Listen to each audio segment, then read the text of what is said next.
Najla tidak pernah menyangka duduk di ruang kuliah besar itu akan membuatnya merasa sekecil ini.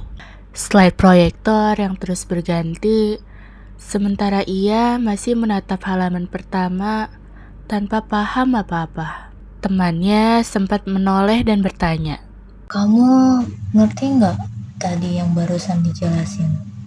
Sedikit, nanti coba aku ulang. padahal yang ia rasakan hanyalah kebingungan.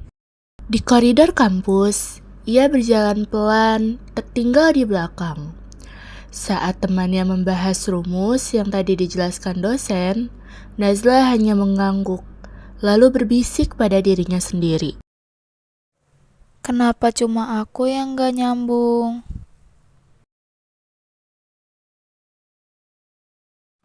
Kamar kos menjadi saksi betapa kerasnya ia berusaha.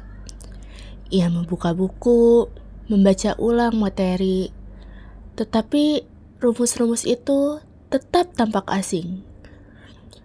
Sesekali ia membejamkan mata dan berkata lirih.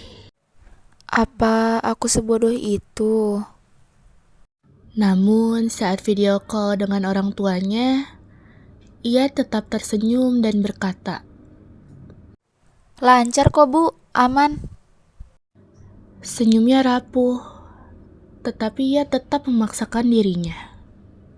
Di ruang praktikum, ia kembali salah campur. Asisten lab menegur dan temannya bertanya, Nazla, kamu yakin gak apa-apa?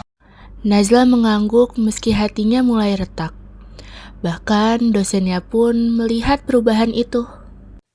Nazla, kamu baik-baik aja kan? Atau ada kendala? Tanya sang dosen.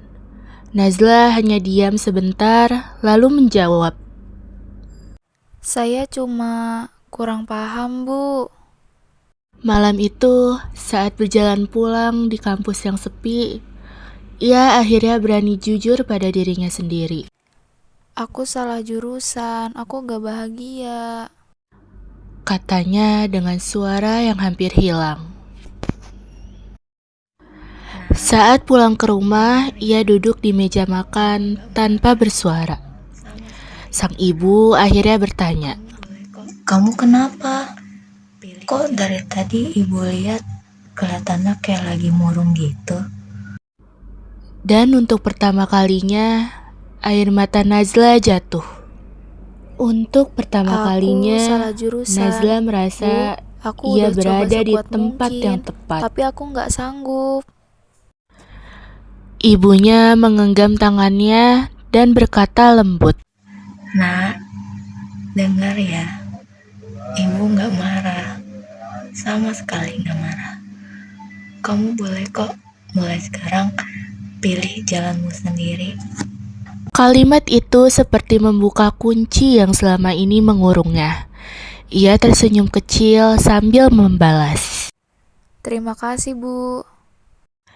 1 tahun kemudian, Najla masuk ke ruang UTBK dengan perasaan yang berbeda. Kali ini pilihanku sendiri. Katanya sebelum mulai mengerjakan.